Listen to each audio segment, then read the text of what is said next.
Today we are going to be looking at the area of international law. As our world increasingly resembles a global village, modern business has also become more internationalized as part of the globalization process. This has occurred for a number of reasons. First, technical advances. On a technical level, innovation, computers, internet, and the digital revolution have facilitated greater international contact between people and businesses. Secondly, transport. Improved means of transport for people and goods have allowed the development of global distribution networks and consequently the development of worldwide markets. And thirdly, the removal of structural barriers. Globalization in the area of business has also been assisted by the removal of structural barriers such as conflicting national regulatory rules governing product manufacture and sales.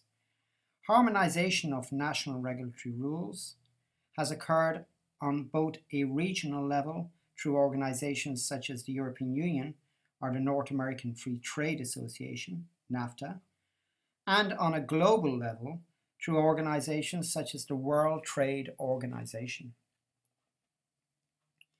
International law differs fundamentally from national law insofar as governments representing local interests develop national law.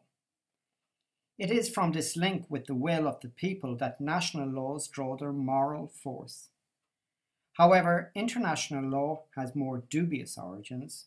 It results or evolves from practices and agreements entered into by states frequently without any formal direct sanction by their populations. The notion of international law is very broad and extends to areas as diverse as human rights violations and the resolution of contractual disputes between businesses. For this reason, international law is frequently divided into two basic areas: public international law and private international law, or conflict of laws. Under the heading of public international law come matters such as state territorial disputes, maritime law, the law of war, and the rules establishing rights for refugees. On the other hand, private international law deals with the resolution of problems resulting from the conflict between national laws in areas such as marriage, divorce, child custody cases, intellectual property disputes, and double taxation. So what are the sources of international law? The two main sources of international law are custom and treaties. What is custom?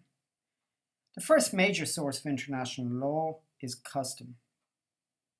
Custom can be defined as an accepted usage that has been in existence for so long that it has taken the form of customary international law. For custom to become law, two conditions must be fulfilled. Firstly, the custom must be regularly and consistently observed by the states in question. This first obligation is a behavioral one and is called usus in legal terminology. For usus to be established, consistent and recurring action must be shown to occur as regards the application of the custom. Secondly, the state itself should feel obligated to follow or respect the custom or practice in question.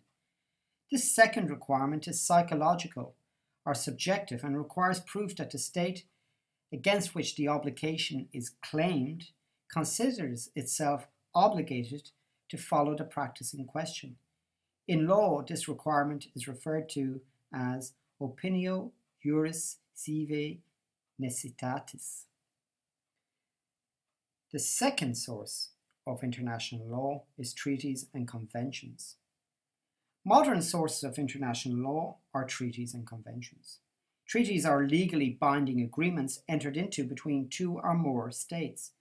Conventions, on the other hand, are legally binding agreements entered into by states where the agreement is drawn up in the context of a previously established international organization.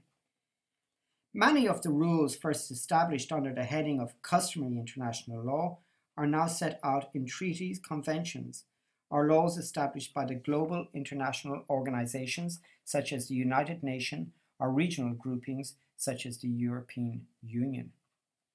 International law should be distinguished from the notion of comity.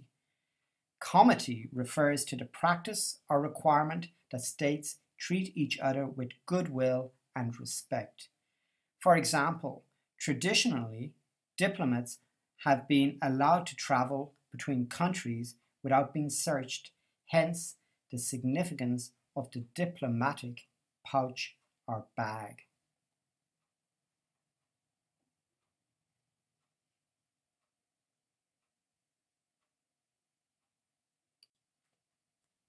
What is the status of international law? The status of international law is, to a certain extent, dependent on the tribunal or court that is applying it, and, more specifically, on whether it is an international or national court that is hearing the matter at issue.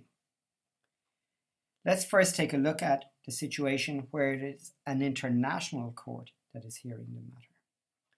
Most international treaties or conventions provide for the establishment of an international court or tribunal to police the application of the agreement.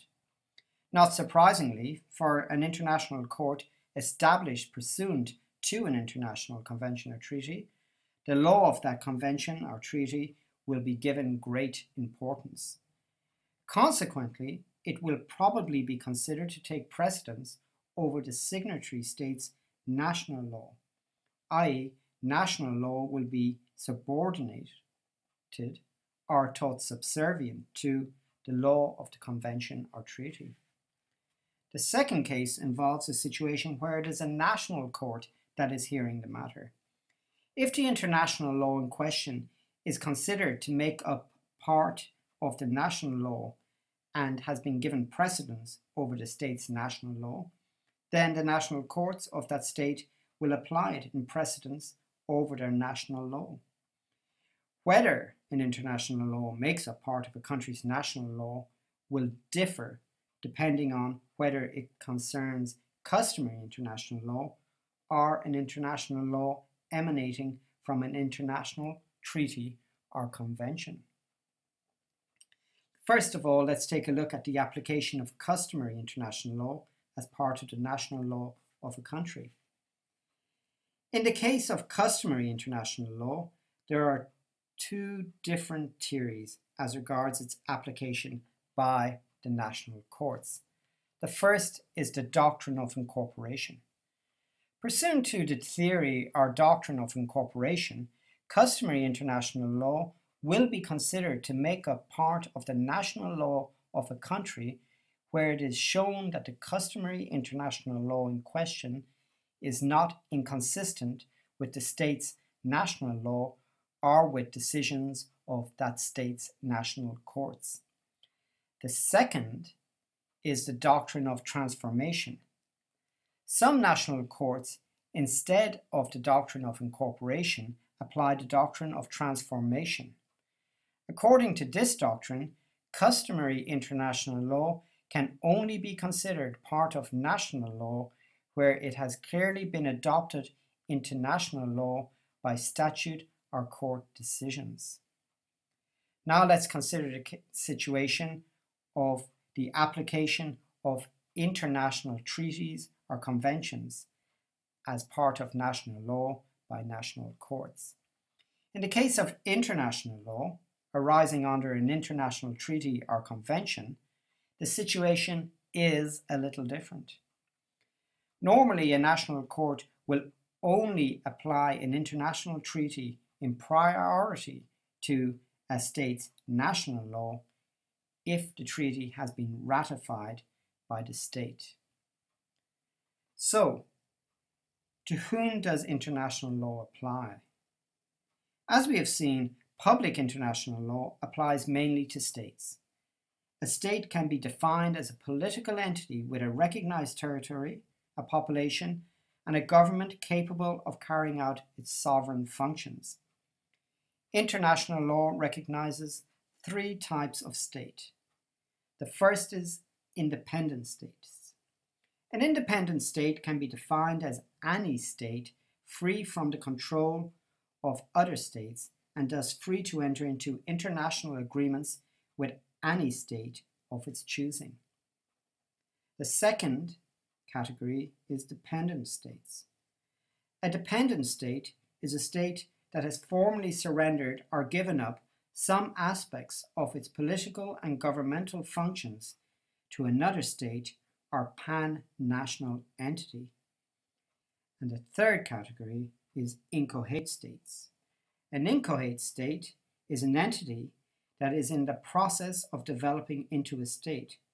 For example, Palestine is generally referred to as a territory, and in international law, it may be referred to as an inchoate state. Private international law applies to people and businesses that are carrying out their private activities on an international basis. Obviously, international law has enormous importance as regards relations between states, but it also plays an increasingly important role in the area of international commerce. We hope you enjoyed this introduction to the area of international law.